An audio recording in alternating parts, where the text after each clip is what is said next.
노후가 될수록, 나이 들수록, 늙을수록 헷갈리는 이것.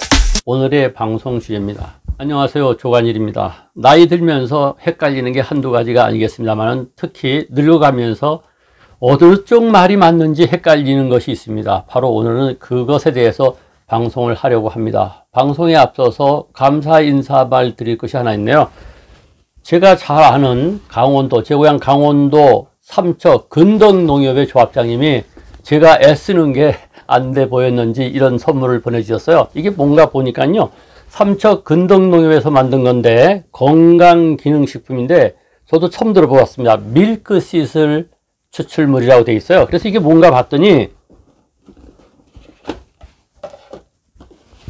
이렇게 두 박스가 있는데 이걸 이제 하루에 하나씩 먹으라고 되어 있더라고요. 이 밀크시슬이 엉겅퀴의 일종이라는 겁니다. 엉겅퀴의 그냥 식물성, 거기서 나온 어떤 추출물이고, 또 하나는 홍경천이라는 게 들어있더라고요. 홍경천도 전 처음 들어보는 얘기인데 들꽃의 한 종류인데, 이 홍경천 밀크시슬이 이게 융합이 되면은 스트레스 해소에 좋고, 그리고 간 기능이 좋아지고 피로 회복에 좋다는 거죠. 그래서 제가 이렇게 애쓰니까 스트레스 엄청 받을 것 같아가지고 걱정이 되셔가지고 이거 보내주셨더라고요. 그래서 제가 정말 감사드립니다. 조합장님 고맙습니다. 자, 그건 그렇고요. 무엇이 헷갈리느냐? 책을 보면 노후에 관한 책들이 많이 나와 있죠. 100세 시대가 되다 보니까, 고령화 시대가 되다 보니까 그것에 관한 책들이 막 쏟아져 나옵니다. 신문에서도 그런 데 대한 기사가 많이 나옵니다. 저도 그런 책을 썼습니다. 이 노후에 관한 책이죠. 노후는 없다. 이 책을 지금 시중에서 살 수 있는지 못 사는지 저도 잘 모르겠어요. 그런데 이 노후는 없다를 보고도 사람들이 헷갈립니다. 아, 노후는 없다. 그러니까 끝까지 젊게 살아야 된다. 그런 뜻으로 생각하는데 그런 얘기가 아닙니다. 여기에 말한 노후는 없다라는 것은 그런 식으로 당신이 준비 없이 살다가는 노후가 박살난다, 이런 뜻입니다. 그런 의미에서 그렇게 살지 말고 잘 살아라. 노후는 없는 거다, 이런 얘기입니다. 그러니까 전혀 다른 의미죠. 헷갈리고 있는 거죠.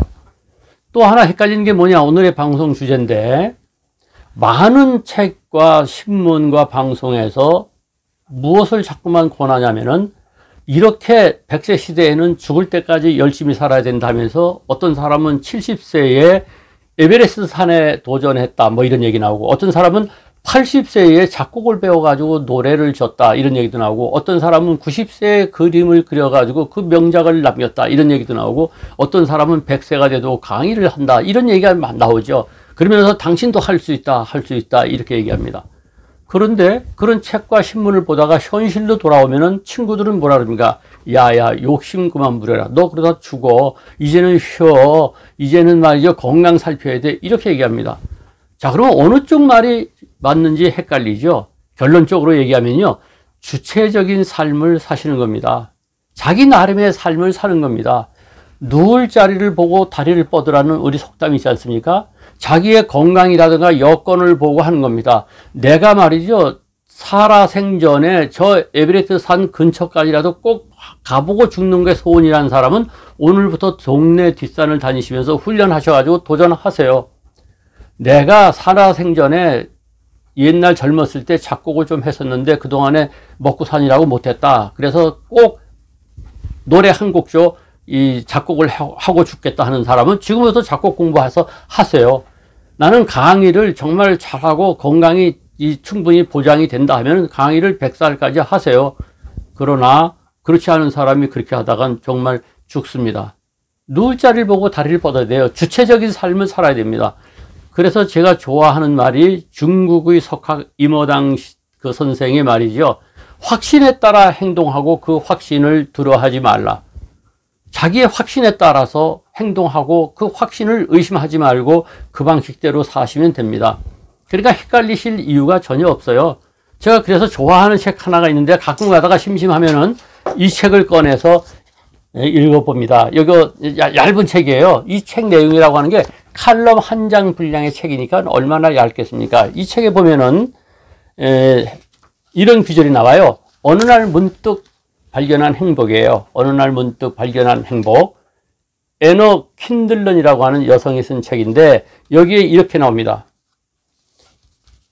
인생을 산다는 것은 리허설이 아니며 장담할 수 있는 것은 단지 오늘뿐이다. 인생을 산다는 것은 리허설이 아니라는 얘기죠. 그렇지 않습니까? 우리가 무대에 오르는, 인생은 연극이라고 하는데 한번 연습하고 나서 세상을 사는 게 아니지 않습니까? 리허설이 아닙니다. 한 번 지나가면 없는 거죠. 단지 장담할 수 있는 것은 오늘뿐이라는 겁니다. 그렇다고 미래를 생각 없이 그냥 오늘 흥청망청 다 쓰자는 얘기가 아니라는 것은 너무나 잘 아시죠? 확실한 건 오늘이라는 거죠. 오늘 판단해 보시고 나는 그대로가 좋아, 이대로 행복해 하는 분은 그 길을 뚜벅뚜벅 걸어가시면 됩니다. 전혀 자신을 의심하지 마세요. 주체적인 삶을 사시면 됩니다. 그런데 나는 이렇게 사는 게 너무 슬퍼, 나는 이렇게 살지 않고 뭔가 한번 해보겠어 하시는 분은 그렇게 하세요. 그러니까 누가 도전하는 것 보고 야, 너 그러다가 병나, 너 그러다가 죽어 하고 말리지도 마시고, 또는 말이죠, 그냥 하루하루를 재미있게 사는 사람한테 야, 그게 인생이 무슨 의미가 있느냐, 도전해, 이렇게도 권하지 마세요. 각자 자기의 방식대로 사는 겁니다. 누울 자리를 보고 다리를 뻗는 겁니다. 확신을 가지고 사시면 됩니다. 여러분 스스로 어떤 확신을 하실지 모르겠네요. 절대 헷갈리지 마시고 오늘도 화이팅 하시기 바랍니다. 이 동영상이 괜찮았으면 좋아요, 구독 눌러주시고 많이 공유해 주세요.